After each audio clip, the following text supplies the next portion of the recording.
Rayleigh's engagement. That's really given technical difficulties and all. So no problem. Pedro, are you there? Yeah, I am Yeah, here. okay, let's have this discussion. No? So let's make this as informal as possible. Feel free everyone to chime in and also let me jump in to our discussion. So everyone, Pedro Ortiz is the man behind all of this IMF. Personally, I took the course last April, and I was really very interested to learn about the Metropolitan course. So maybe, Pedro, before we dive into the Metropolitan management discussion, I'd like you to, this is very important, this particular section of this Congress, because this will set the foundation. We envision congresses every year that will happen in the different continents and different parts of the globe. So I think it is important to establish the mission and vision of IMF, why we exist, what is the purpose of what we are doing. So Pedro, I'd like to give you some time to share briefly what is your vision, why we exist, why you started IMF, for the benefit of 100 registered participants, also at Facebook, who are not yet members of the IMF. So yeah, Pedro, the floor is yours, the screen is yours. I am going to be very short and very straight to the point. No, well, metropolitan planning and metropolitan discipline is a brand new discipline that only should exist in the last 70 years, which is when metropolis have exploded after the Second World War. No, and we don't yet have that discipline, so we have to build it up, and that's the purpose of the IMF. No. There are some academics that are working into that discipline. There are the need from the administrations that have to manage those metropolises, and they are making a mess out of that management, as we can see all over the world. And so we have to build up that discipline, and we are the core, the 200 plus members, people around the world that are concerned and are want to work together into building up that discipline. One say that discipline is very complex because metropolises are cities. They are not as simple as cities. They are as complex as nations, so they have to be managed like nations, and they have aspects of physical control, physical planning, social development, economic promotion and growth, and then all that under the control of the administrations, the institutions, and the governance. No, most of planners or metropolises are town planners that are involved in metropolitan planning, but they must realize that the change of size makes a completely different discipline. You don't plan a building the same way as you plan a city or the same way you plan a metropolis. It's a completely different discipline. And as urban planning exists for 170 years, 180 years, we have to build up the new discipline, which is not urban planning. So urban planners try to extrapolate what they know in urban planning to metropolis, and that is wrong. But on top of that, this is just physical, mostly physical, rarely social, rarely economic, rarely institutional. And obviously the institutions of the metropolis are completely different from the institutions of the cities, and we cannot replicate these issues. So my talk, my presentation, that was in 30 minutes, and already 130 people have seen it on YouTube, and people, something like 30 people, 40 people have downloaded already the report on which this presentation was made, and I have put on the chat, I have put the links to the different reports related to this. My approach was not as much planning, physical planning, that we have been talking about that for 30 years already, but something that no one talks. And I have never heard, neither in academics, neither in professionals, neither in public administration, which is the management, both in what competences must have the metropolises, because most of metropolis which are being now promoted and built up, especially in Latin America, like Bogota or like Buenos Aires and so on, do not understand the complexity of the metropolis, and they are just mentioning physical terms, planning, and a bit of that. No, so it's really the competences a metropolis must have. Second, the money a metropolis must have. We had a couple of years ago in New York University a course on metropolitan finance. No, but that's the only course in all academics all around the world that really are dealing with the finance of metropolises. And then finally, what are the institutions required? No, and most of metropolitan proposals are institutions like that are confederations, putting the mayors together and let's discuss the metropolitan issues. And we must realize that the mayors don't have the money and don't have the competences to really deal with metropolitan problems. And then there are other alternatives like having central government, having a delegate like in France with the department, and we can have a federation. There are several alternatives, and we have discussed that in the video that we were not able to present. No, so at least 120 of you have already seen that video. 30 or 40 have already read the paper, so I am open to the discussion. I have little time to read on the chat the questions, so if Mark, you are reading the question, give the floor to whoever wants to ask or comment, because we are all professionals, so we are in the same stand. We can all comment and ask and discuss, so I am open to that discussion. Yes, definitely. Thank you so much, Pedro. We actually asked for questions in advance, and there are a number of those who submitted, and maybe, yeah, let's open the floor to the discussion. So everyone, this is really a participative and open dialogue to really understand the dynamics of this new animal, as Pedro mentioned. I'd like to call in Danny. Danny, are you here? Danny Colombo. Well. Danny, are you here? Yes, okay. I'm here, Mark. Hi, can Danny. You hear me? Yes, yeah, I can hear you. So Danny is the lead of the Sub-Saharan chapter, and maybe you post the question directly to Pedro. I think it was a very interesting discussion that we had about your question. Yeah, let's get the ball rolling, Danny.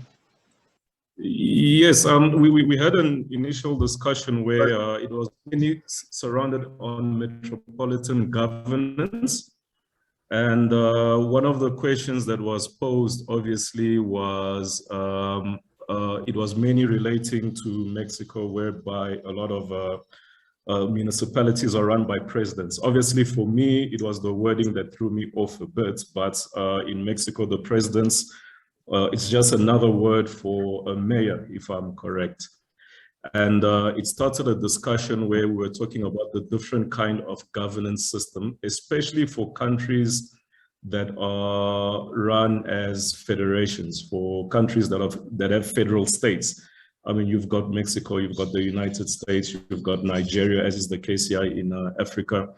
So we were now talking about the limitations of the metropolis. There are cases whereby you have a metropolitan area within a metropolitan state, or a metropolitan area within a federal state.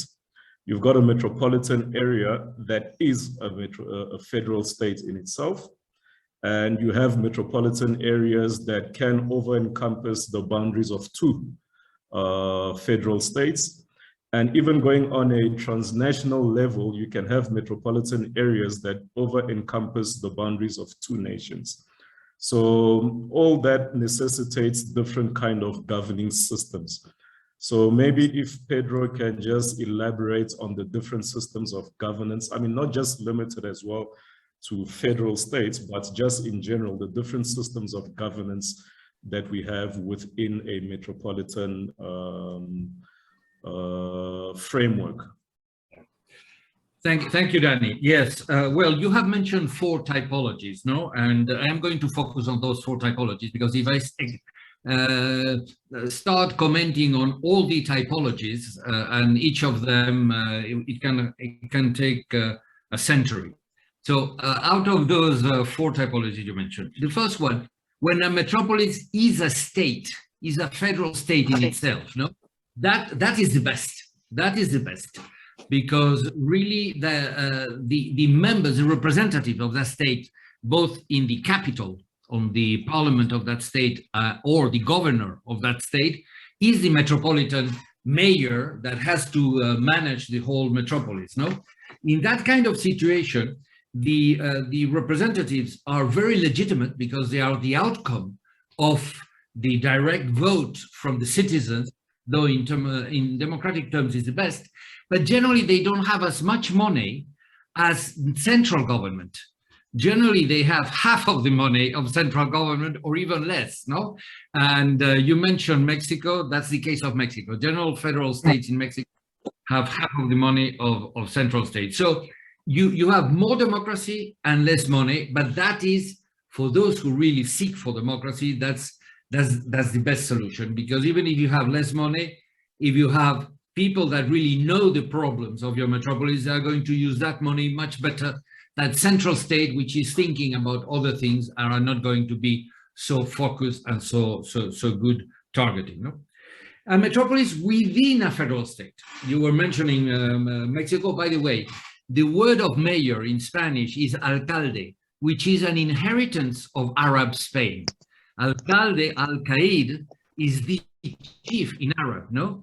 And so the Mexicans did not want to use the Arab word inherited from Spanish, and so they put the word president, no? But they are all mayors, and that's a purpose. So in Mexico, for instance, Guadalajara, which is 80% of the population, 95% of the state of Jalisco, but the governor of Jalisco doesn't want to be involved with the mess of managing the metropolis. It's the same attitude of many national presidents that do not want to be messed up with managing the metropolis, which is expensive, messy. It's very difficult to solve the problem. So you want, as a politician, to get into problems that are easy to solve. You don't want to get into problems that you are not going to be able to solve. So in that case, the governor of Jalisco looks aside. He doesn't want to get messed with the metropolis. So he creates a confederation of...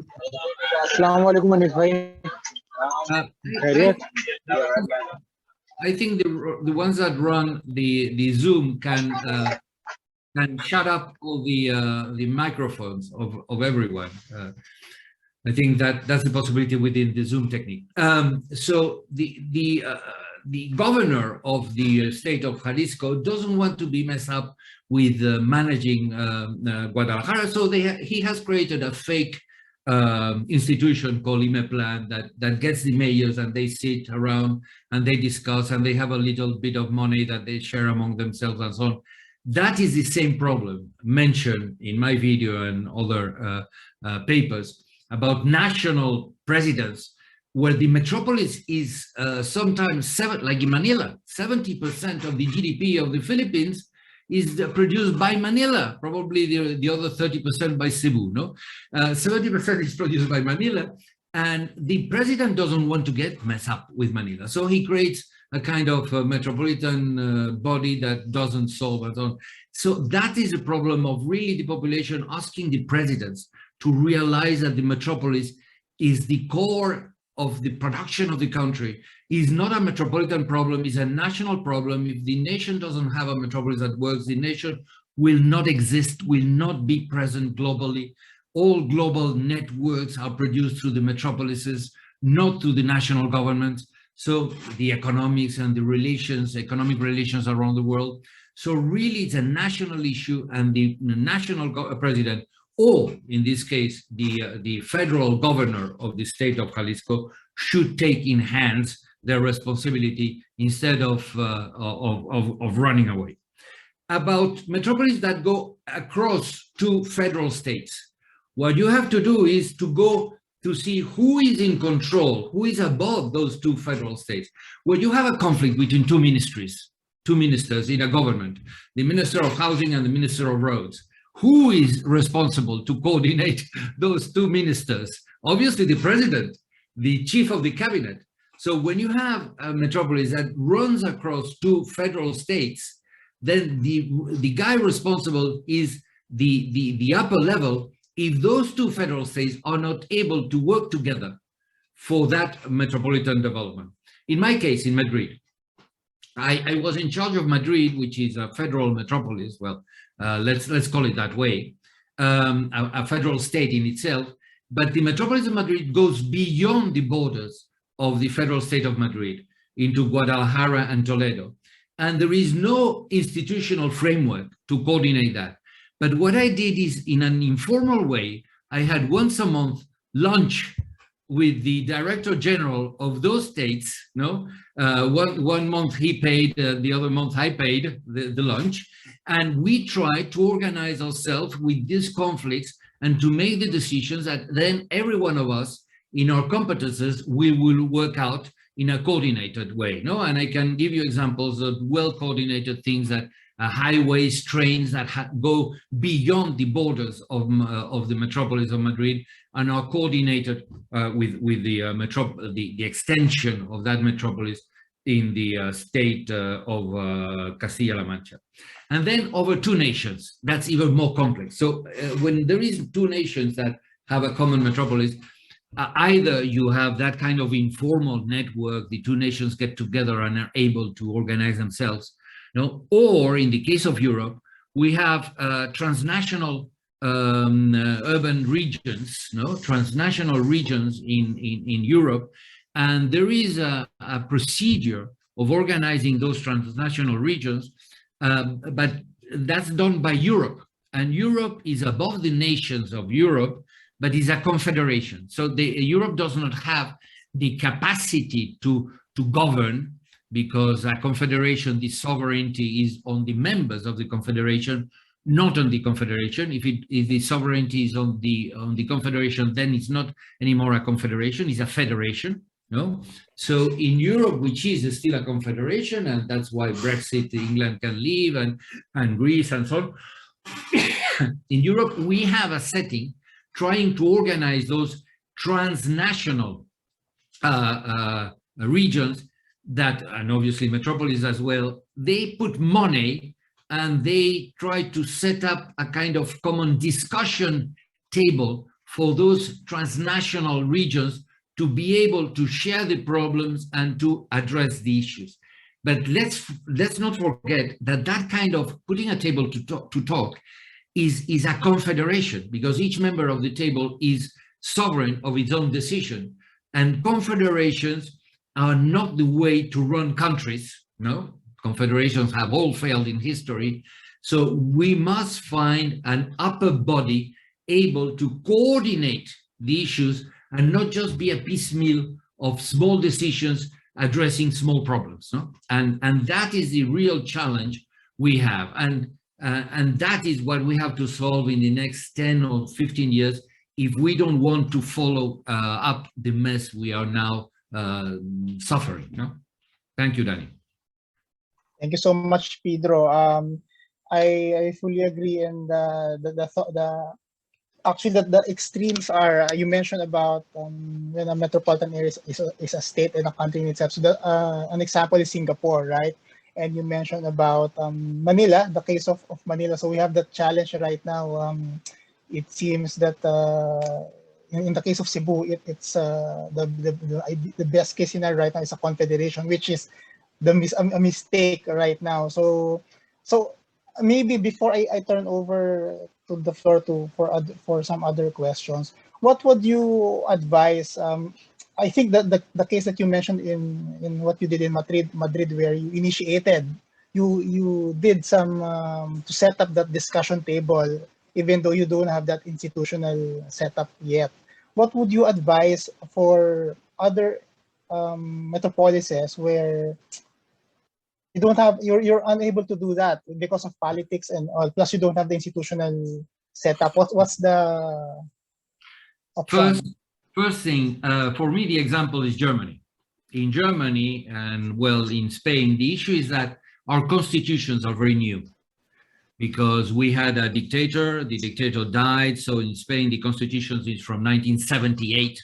So we already had the metropolitan phenomenon, and then we created Madrid as a kind of federal state. No, in Germany, the constitution is from 1949, after the Second World War. So they had a dictator, they had a war, and the constitution is quite new. So they realized that they had the metropolitan phenomenon, and then they adapted. The contrary case is Colombia. In Colombia, they had a constitution in 1991. And the purpose of the constitution is to make Bogota not work. They thought, they were afraid of the power of Bogota, and in the constitution that prevented Bogota becoming a metropolis. And it's forbidden to Bogota to become a metropolis. Now they have changed the constitution, but they are in trouble because they have changed it through a procedure which is not the legal one, and so on and so on. So you see, the best way is to have a constitutional change and then accept that the metropolis should be states on themselves in federal states. The problem there is that we have three types of countries. The countries where the metropolis is 5% of the GDP of the country, and there are several metropolis with that 5%, and that's the case of China, that's the case of Italy, that's the case of Germany, that's the case of USA. And so in the countries where the metropolis are 5%, 6% of the GDP of the country, there is not really a political problem for those metropolis to organize themselves and to be competitive. On the other extreme, when in a country the metropolis is 70% of the GDP of the country, which is Manila, which is Cairo, which is Buenos Aires, and so on, it will be impossible for the national government to give political power, to give an institution to the metropolis, because then the mayor of the metropolis that runs 70% of the GDP of the country, next day he will tell the president, go home, because I am really the actual president of the country, because I'm running 70% of the GDP, and you are only running 30%. So why don't you go home and let me run the country? And that is impossible. And in between, you have the 30% range, which is London, which is Paris, which is Madrid, which is that kind of in between. And then you have to work with the two extremes, no? Which is either the president takes charge of the metropolis because it's 70% of the GDP of the country, or you let the metropolises be run like a federal system with states, no? And in all these countries, in England, in France, and in Spain, we have found, in France especially, because the French are very special. Whatever the French do is fine, but it works only in France. And the English are in trouble because the Brexit was the vote of England against London, no? So the problems of London, and now today in the news, the problems of Northern Ireland and the problems of Johnson breaking the treaty with Europe and so on, that is really a mess, no? So they will have to revise all that, no? But in London, they created the Greater London, where the boroughs are the sub-system, the administrative system of the municipalities.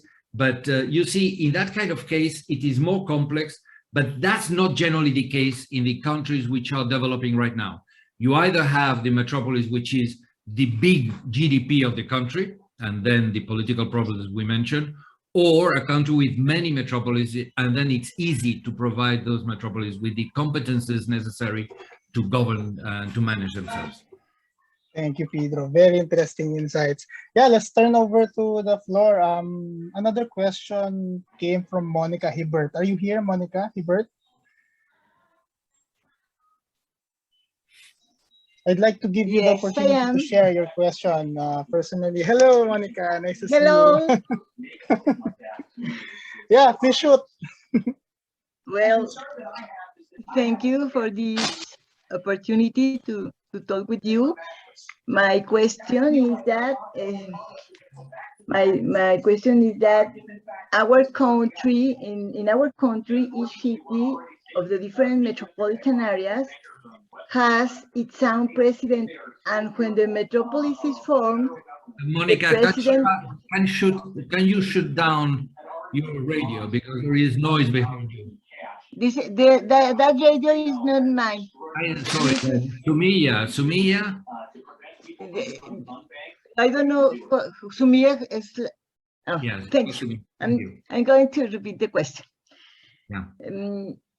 My doubt is that in our country, each city of the different metropolitan areas has its own president. And when the metropolis is formed, the president continues to govern their own city. And they don't agree to establish two metropolitan policies, which is possible to establish a methodology in a single mandate. Yeah. Well, Monica, in Mexico, it's fake metropolises. No. First of all, the national government some time ago said, I am going to put money to develop metropolises. And then everyone wanted to be a metropolis because if there were money, they all wanted. So in Mexico, really, you have 6 metropolises, 5, 6, or 7. And now officially you have 48, I think, no? Because everyone wants to be a metropolis. Second, that money that the government promised, it was 1,000. Then they approved 100 and they gave to each metropolis 10. So it was really a fake metropolitan policy. And then most of those metropolises are fake metropolis. They are not, no? Third, those metropolises are confederations because they are formed out of the municipalities that become that are members of the metropolis. So that's what it doesn't work. My message is that confederations do not work, no? Because in the confederations, they have little money. Every municipality is thinking about their own benefits. The mayor of the main city is the president of the metropolis, but he thinks he's the emperor of the metropolis. He's there to tell everyone else to do what he wants. The other mayors hate him, and they don't want to do that. And then he is thinking about his city instead of thinking about the metropolis. So this is the example of how things should not be done and how things do not work. What you should have is the governors of the different federal states take charge of that metropolis and realize that it's the main engine of economic, social, and physical issues in their state, and really run those metropolis with their federal government money, which is something like 20 times more than the municipalities, 20 times more. So really, the municipalities do not have the money to address the metropolitan issues. It should be the states of Mexico that run that. And doing it, if they don't want to be in front of that messy situation, they can always delegate. Like in France, they have the préfet, no? In France, the president puts a préfet in front of a department to organize and to coordinate the different ministries that are investing in that department. So if the governor does not want to be in front of the metropolis because he's going to be splashed with the dirt of the metropolis, Betty, can you your microphone down? Thank you. If the governor doesn't want, he can always put a delegate that can be a vice governor or someone like that to coordinate the secretaries of the government of the federal state, to coordinate the investment that those secretaries are doing in all the different areas of that metropolis. So that will be my suggestion for Mexico. But obviously there are political interests not to do that, and that's why the metropolis of Mexico are a mess, like, for example, Mexico City, Guadalajara, or even Monterrey. No? Thank you. Thank you, Pedro. Very interesting insights. I'd like to also call in Babalola, who also shared her advanced question. Babalola, are you here? Babalola?